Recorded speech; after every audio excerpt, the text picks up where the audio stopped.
নমস্কাৰ। Assam news and poetry মেগাজিনৰ আজি বিশেষ খণ্ডলৈ আপোনালোকক স্বাগতম জনাইছোঁ।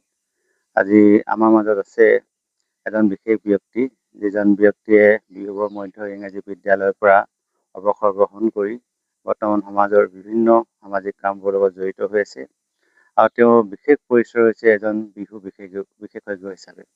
আমাৰ অঞ্চলৰ বিহুৰ যিমানবিলাক অনুষ্ঠান হয়, সেই অনুষ্ঠানসমূহত তেওঁ বিচাৰক হিচাপে সুদীৰ্ঘ সময় দায়িত্ব পালন কৰি আহিছে।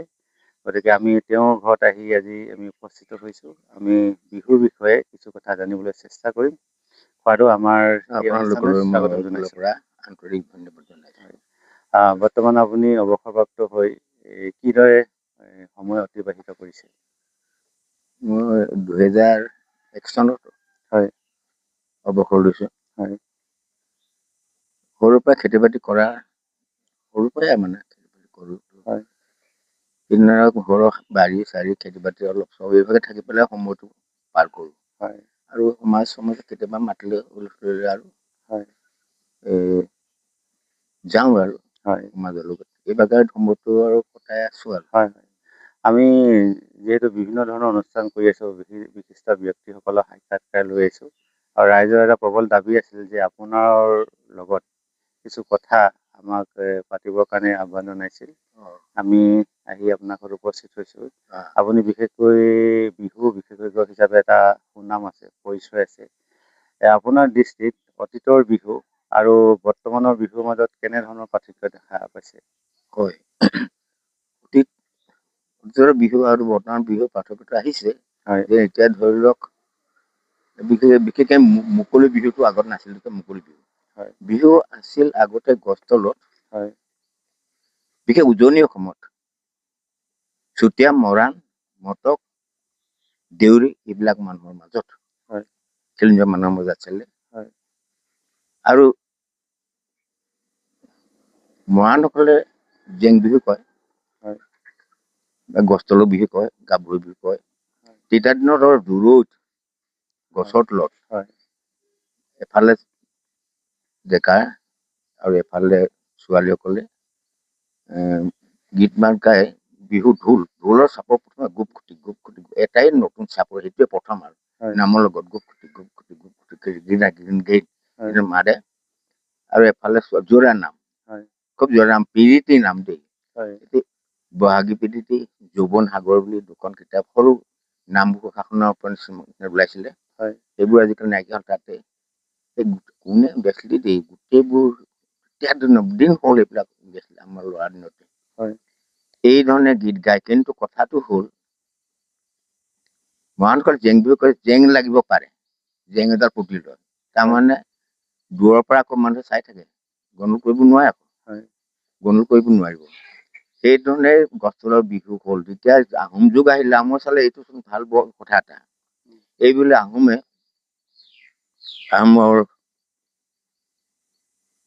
চুকাফা কোন ৰজাৰ দিনত চুকাফাৰ দিনত নহয়, হয় শিৱসাগৰ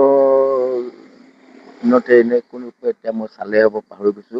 হয় আহোমৰ ৰজাই মানে লৈ আনিলে গছ তল বিহু হয় আনিলে ৰজা ঘৰত যেতিয়া গালে তেতিয়া অলপ মাৰ্জিত হ'ল।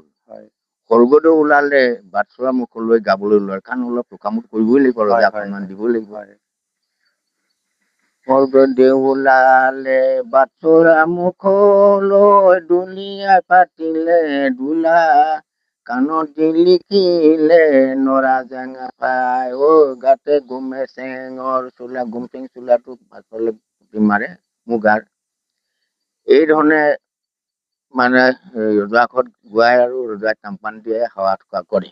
হয় মানে অ মানে আপুনি যি কথা ক'লে যে আমি এই কথা ক'ব পাৰো যে আহোমসকল অসমলৈ অহাৰ আগতে বিহু আছিল আৰু এটা কথা কয় যে বিহু সাধাৰণতে কৃষিৰ লগতে জড়িত। হয় গতিকে হয় হয় সেইটো আপোনাৰ হয়। দৃষ্টিত আৰু ইয়াৰ কিবা অলপ আৰু থাকিব নেকি? আমি সম্প্ৰদায় কেইটাৰ কথা ক'লেও হয় আহোমে হয় পাছতে লৈছে। হয় হয় আৰু টাই বিহু বুলি যিহেতু এটা সুকীয়াকে আহোমসকলৰ আছে, এতিয়া এই পৃথক হোৱাৰ কাৰণ বা সেইটো একক হিচাপে আছে এই সন্মুখত আপোনাৰ আমাৰ পূৰ্বৰ যি বিহু জনগোষ্ঠীসকলৰ আছিল আহোমসকল অহাৰ আগতে, হয়। আগত তাৰ মাজতে আগত টাই বিহু বুলি এটা এতিয়াও প্ৰচলিত হৈ আছে, ঠাই বিশেষে আমি দেখিবলৈ পাওঁ। এই দুয়োটা বিহুৰ মাজত কিছু পাৰ্থক্য নিশ্চয় আছে। এই আছে। সম্পৰ্কত আপুনি কি ক'ব? টাই বিহু হ'ল খিলঞ্জীয়া, চুতীয়া, মৰাণ, বৰাই, দেউৰী, মটক এইবিলাকৰ পৰা লোৱা। হয় টাই বিহু মানে সুৰ, চেও, হয় নাম, জাত এটাইবিলাক আগৰ খিলঞ্জীয়া বিহুযোৰাই হয় হয় ভাষাটো মাত্ৰ টাই। হয় নাচ চাপৰ চব একেই, হয় ভাষাটোহে টাই। হয় আৰু টাই বিহু উলিয়াইছে তেওঁলোকে। হয় আৰু আৰু যদি আমি কওঁ বিহুৰ প্ৰকাৰ হিচাপে আমি ভাগ কৰিব পাৰো নেকি? পকা হিচাপে যেনেকে জেং বিহু ক'লে আপুনি, বা হুঁচৰি বিহু, এনেকুৱা তেনেকুৱা ইত্যাদি কি কিবা কৰিব পাৰি নেকি? যেতিয়া প্ৰতিযোগিতা আহি গ'ল নহয়, হয় মই আছিলো সৰুতে 10 বছৰ পৰাই নাচনি কৰিছিলো। অকল নাচনি কৰোঁতে মাইকী পাত কৰোঁতে গ'ল। হয় তেতিয়া কি প্ৰতিযোগিতা অহালৈকে জেং বিহু হুঁচৰি পূজাই আহিলে। উম, তাৰ আগতে এটা কথা ক'বলৈ আছিলে মোৰ। হয় আহোম ৰজা যেতিয়া ব্ৰিটিছে ওলালে অসমখন, হয় তে ৰজা নাইকিয়া হ'ল নহয়। হয় তে বিহু যাক ক'ত থাকিব এতিয়া? সেই বিহুজাক গাঁৱলৈ গুচি আহিলে হয় আৰু এটা খণ্ড গছতো থাকি আহিলে। এই জেং বিহু, গাভৰু বিহু, গছ তলৰ বিহু। হয় সেইটো আগৰ পৰম্পৰা গছত থাকিলে। আমাৰ আইহঁতে কৈছিলে এইফালে আছিলে আম গছজোপা, হয় আৰু এইফালে বৰগছ। আমাৰ আইহঁতে কৰা গছজোপা আমাক দেখুৱাই গৈছে। হয় বহুত দিনলৈকে কটা নাছিল দুজোপা আম দেই, আমাক দেখুৱাই গৈছিলে হয় দূৰৰ পৰা চাই। হয় এই বিহু এতিয়া এৰিব নোৱাৰে নহয়। আৰু চুতীয়াসকল মানে বিশেষ বিহু বুলি পাগল হয় পাগল হয়। আৰু লগতে চুতীয়াসকলক বিহু গালে বিহু হুঁচৰি কমহে মই এই সাজ পানী লিখিবি আৰু হয় উৰাতি গাব। হয় তেতিয়া কি কৰিব, ব্ৰিটিছ আহিলে। হয় ব্ৰিটিছ অহাৰ লগে লগে আৰু এতিয়া ৰজা ঘৰৰ পৰা বিহুতো তাত ৰজাটোও নাই গাবলৈ। হয় তেতিয়া কি কৰিলে, গাঁৱে গাঁৱে গাবলৈ ল'লে। উম, তেতিয়া আকৌ গুৰুজনা শংকৰদেৱ আছিলে নহয়, ধৰ্মপ্ৰচাৰ। হয় তেতিয়াই দেউতা পদূলি গোন্ধাইছে মালতী, হয় এইবিলাক গীত আকৌ আহিলে হয় হয় আৰু জয় জয় শংকৰ, জয় জয় মাধৱ, আনুৱাই বুলি নাহৰে মাতিলে, বুঢ়ী মাকৰ মুখলৈ চাই ঐ, বুঢ়ী মাকৰ মুখলৈ চাই, কেলৈনো আহিলা নাহৰ চেনিমুৱা, চৰুতো পইতা নাই ঐ, চৰুতো পইতা নাই। এই তেতিয়া আৰু মানে ধৰ্মত পোৱাৰ লগে লগে আশীৰ্বাদ আহিলে। হয় আশীৰ্বাদো আহি গ'ল, শৰাই দিয়াটো আহিলে। হয় আৰু তাৰপিছত জোৰা নাম আহিলে, ফুচুৰি নাচ আহিলে, ফুচুৰি নাম আহিলে। হয় আহি আৰু বদলি হৈ আহি উম, এতিয়ালৈকে হুঁচৰি থাকিলে। এতিয়ালৈকে আমাৰ গাঁৱতো গাই আছে, গাই আছে হয় হুঁচৰি। এতিয়া বলাহত গাই আছে বহুত হয় ঠাইতে। এতিয়া আমাৰ ৰাতিপুৱালৈকে গাই, ঘৰে ঘৰে উম, এমূৰৰ পৰা গাই আহে। হয় আগতে ৰজা ঘৰ গাইছিলে, এতিয়া কি হ'ব, মেধি হাতৰ লগত প্ৰথম গাই হয় গাঁওখন এদাই শেষ কৰে অ আৰু পাছত গছজোপাত তলত 7 দিনত আমি উৰুৱাই পেলাইছো। হয় বৰগছজোপাৰ তলত হয় 7 দিনত নিজে যাব, ক'ত যায় 11 দিন। হয় আৰু ৰোৱা পাছত আৰু ঢোলৰ মাৰি, তালৰ জৰি, পেঁপা চুকুৰি গছৰ তলত দিব লাগিব। হয় দি পেলাই ফুল পাত দি পেলাই সেৱা কৰিব লাগিব। হয় সেৱা কৰি আহোঁতে মনে মনে আহিব লাগিব, উভতি চাব নোৱাৰে। হয় আৰু যেতিয়ালৈকে বাৰ নুঘূৰালৈকে হয় তেতিয়ালৈকে এই বিহু চুই একো গাব নোৱাৰা হয় তাৰপৰা হয় অতীতৰ আৰু বৰ্তমানৰ মাজত যিহেতু বিহুৰ মাজত যথেষ্ট পাৰ্থক্য আহিলে, এয়া যুগৰ পৰিৱৰ্তন, হয় সময়ৰ আহ্বান। হয় সময় আপুনি আপোনাৰ যিটো পৰিৱৰ্তন হৈছে, আপোনাৰ দৃষ্টিত আপুনি সুখী নে কিবা ক'বলগীয়া আপোনাৰ আছে? এতিয়া পৰিৱৰ্তনটো আহিবই, হয় কাৰণ পৰিৱৰ্তনটো ইমান তৎকে আহিলে অলপ ভাল নলগা হয়। হয় পৰিৱৰ্তন আহিলে মানে কোনো ক'ব নোৱাৰাকে আহি থাকিব লাগিব। হয় হয় এতিয়া মানে স্বতঃস্ফূৰ্তভাৱে শ্বিলঙত বিশেষকৈ যাওঁতে আমি কেইবাবাৰো শ্বিলং গৈছো। হয় প্ৰথম দিনাই যাব লাগে নহয়। মই কেইছা পাৰ্টিৰ ফালৰ পৰা গৈছিলো, লাংকৰ পৰা গৈছো। হয় তাত পতাকা উত্তোলন কৰোঁতে বিহু জাপ মাৰিবলৈ দিয়ে। হয় তেতিয়া মানে MLA, মন্ত্ৰী আৰু বিষয়াসকলে নাচে। মইতো আমি বুজি নাপালো, এতিয়া মুকলি বিহু হৈ আহি এতিয়াই পালেহি নেকি? হয় নগাঁৱত চালো তাকো আমাক পতাকা উত্তোলন কৰিলে মাতিলে, ঢোল বজাব ক'লে, সকলো তাত নাচে, মন্ত্ৰী এমএলএ ডাঙৰ ডাঙৰ মানুহবোৰ নাচে, আমি নাচে। হয় ঠিক তেনেধৰণে এতিয়া পাতালটো দেখিছো মুকলি বিহুটো বৰ সৰু হাজাৰ বিজাৰ মানুহ নাচে, আমি বুজা নাছিলো এতিয়া। এতিয়া সেইটো পৰিৱৰ্তন হৈছে, মুকলি বিহু আহিছে আৰু এদিন বিহু কৰিব লাগেতো সকলোৱে। এই অলপ আগতে আপুনি উল্লেখ কৰিলে যে আপুনি নাচনি হৈ বিহু গীত পৰিৱেশন কৰিছিল, আৰু কিবা বাদ্যযন্ত্ৰ আপুনি বজাইছিল নেকি? বাদ্যযন্ত্ৰ মোৰ নাচোতেই দিন গ'ল নহয়, নাচোতাৰ নাম আৰু নাম জাতটো নিজে তৈয়াৰ কৰিব লাগে। আমি জাতটো সুৰটো ৩-৪টা মানে ওলাই আৰু এবছৰ চলিবৰ কাৰণে ভাল নহয় আৰু যেই কল গান লগা। আপোনাৰ এনেই পুৰণিকলীয়া যিবোৰ বিহুগীত এনেই মনত আছে নি? এই মুহূৰ্তত যদি আপুনি এটা কলি গাই দিব পাৰে।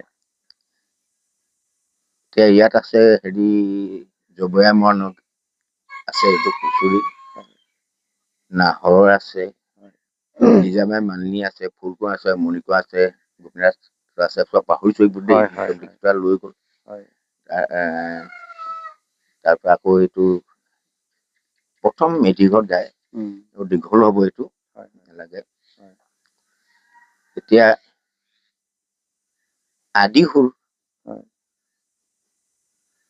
তোমাৰ এটা প্ৰথমে যিটো গোপ খুটি মাৰে, এতিয়াও আমাৰ পুৰণি অলপ থকা বুঢ়ী মানুহে সেইটো সুৰটো গায়, সেইটো হ'ল আগৰ সুৰ।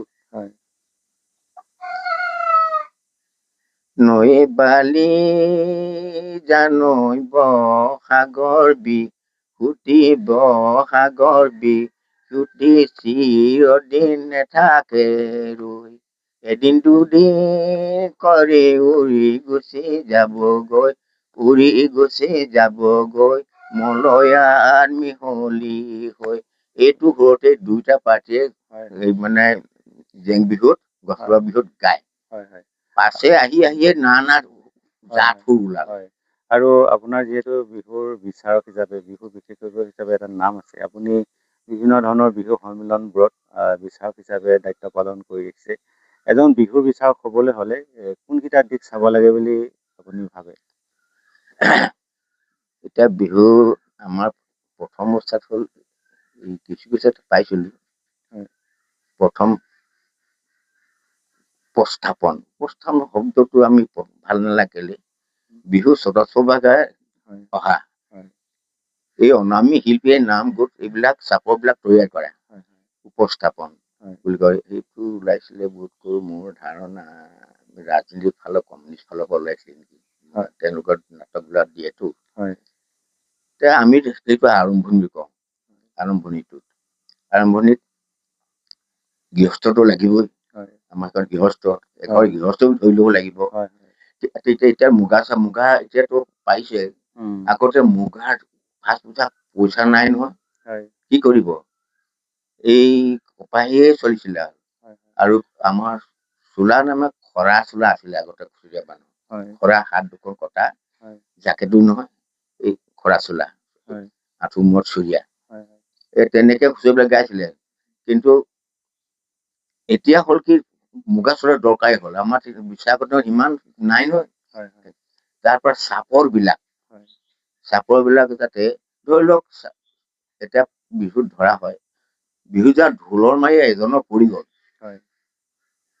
আৰু গুৰুত্ব দিলে নাই, তাৰপিছত সেইযোৰে যে পুৰস্কাৰ পায়, হুলস্থুল লাগিলে, সেইযোৰ কেনে পুৰস্কাৰ পাব?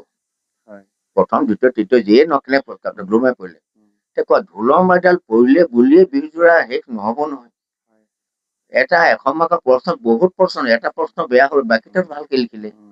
আচ্ছা, বাকী খেলতো তালটো ধৰি আছে ন, এইজন বাকীটো ভুল কেইটা তাল ধৰি আছে, তাত বাৰু সেই ঢোল মাৰি পোৱাৰ কাৰণে তাত নম্বৰ কম পালে, কি গোটেই জাকে সেই ঢোল মাৰিলে বন্ধ কৰিব নোৱাৰি নহয়, এনেধৰণৰ বিচাৰো ওলাইছিলে। আৰু মানে বিহুগীত ক'লে আমি সাধাৰণতে প্ৰেম, ভাল পোৱা, বিৰহ, এনেকুৱা ধৰণৰ আমি বিষয়খিনি আহি পৰে। আগৰ দিনত আমাৰ বিহুৰ মঞ্চ মানে অনুষ্ঠানৰ পৰাই ছোৱালী পলুৱাই নিছিলে, আপোনাৰ মনত থকা এনেকুৱা আছে নেকি গীত, যাতে শুনিব পাৰো এই মুহূৰ্তত? এইবোৰ গীত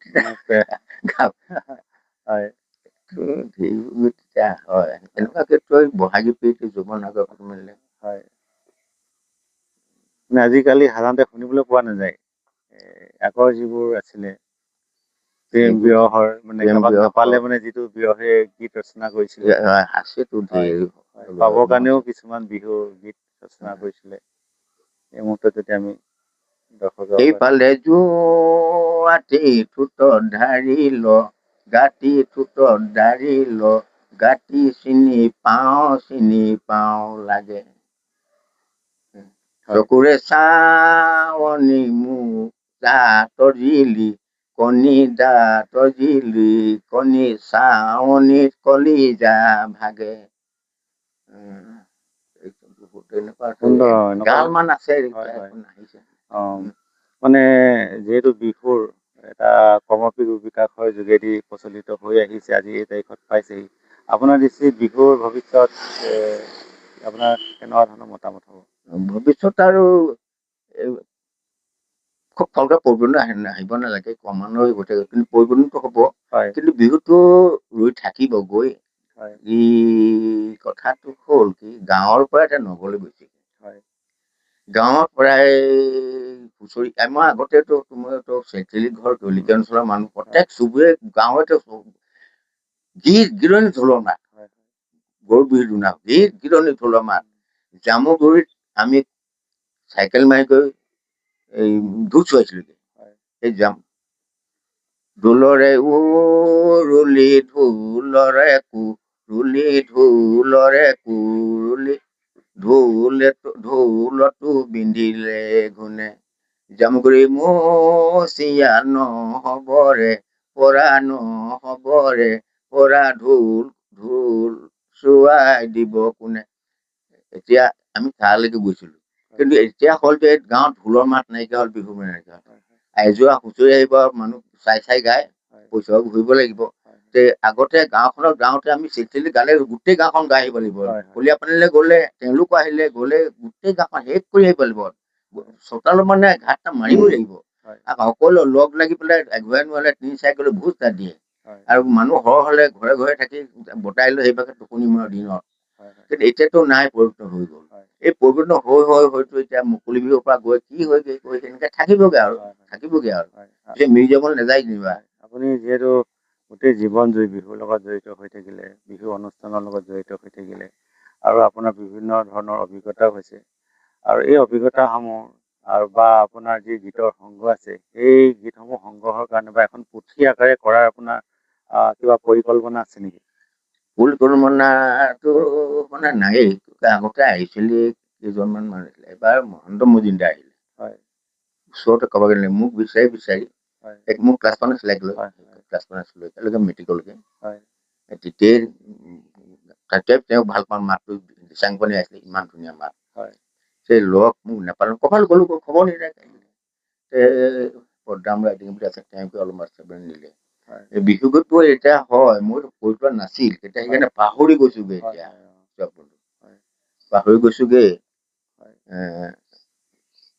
পৰীক্ষাটো মোৰ আগৰ পৰাই নাই কিন্তু 2-4 তেনেকে ওলাই আহিছিলে আৰু এই তেনেকে হেমৰ দেউতাক হেৰি পেটুৱাৰ নাম হেৰি তেওঁ ওচৰলৈ যায় ইমান তেওঁৰ লগতে গোটোৱা লৈ গ'লগে খুৰাদেউ আপুনি ব্যস্ততাৰ মাজতে ইমানখিনি সময় দিলে আপোনাক আমি অশেষ ধন্যবাদ জ্ঞাপন কৰিছোঁ আৰু আমি আশা কৰিছোঁ আপুনি যাতে সুস্বাস্থ্য গৰাকী হৈ সমাজৰ বিভিন্ন অনুষ্ঠান প্ৰতিষ্ঠানৰ লগত আগৰ দৰে একাত্ম হৈ জড়িত হৈ থাকক তাৰ কাৰণে ভগৱানে আপোনাক সুস্বাস্থ্য গৰাকী কৰি ৰাখক তাৰ কাৰণে ধন্যবাদ জ্ঞাপন কৰিছোঁ আৰু আমাৰ এই অনুষ্ঠানটো বিশেষভাৱে আমাক সহযোগ কৰিলে গেলেকী প্ৰেছ ক্লাবৰ সন্মানীয় সভাপতি তথা আমাৰ আলোচনীখনৰ সহযোগী সম্পাদক ৱাহিদ আলি আমি তেওঁকো ধন্যবাদ জ্ঞাপন কৰিছোঁ আৰু অনুষ্ঠানৰ শেষত খুৰাদেউ কি ক'ব এটি যদি গীতৰ কলি আমি পুনৰ শুনিব পাৰোঁ সকলোকে এটা কেইজনকে মই অন্তৰৰ পৰা আশীৰ্বাদ জনাইছোঁ আৰু যিটো কৰ্ম আগবাঢ়িছে বৰ কাম মেগাজিনখন যে ওলাবলৈ লৈছে যাতে এই চিৰস্থায়ী হওক আৰু যাতে ভাল মতে কলৰপৰটো ঠিকমতে চলক আৰু আটাইকেইজনৰ যে নিশ্চয় আপোনালোকৰ লগৰ সদস্য কৰ্মকৰ্তাসকল আছে সকলোৱে যাতে স্বাস্থ্য থাকক এনে ভাল শেষত গীত এটি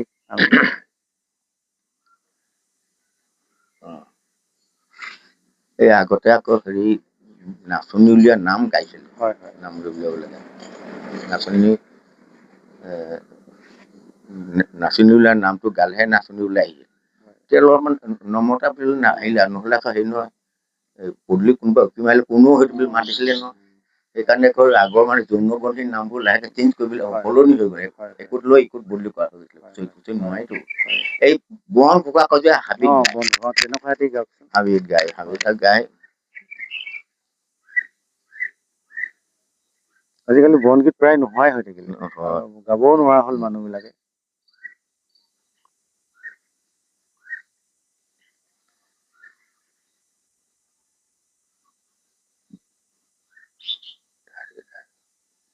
ধাৰে ধাৰে গলা ঐ ককাটি নৈ ধাৰে ধাৰে গলা নৈ ধাৰে ধাৰে মাথো তিনি বেলি শুনিও নুশুনা হলা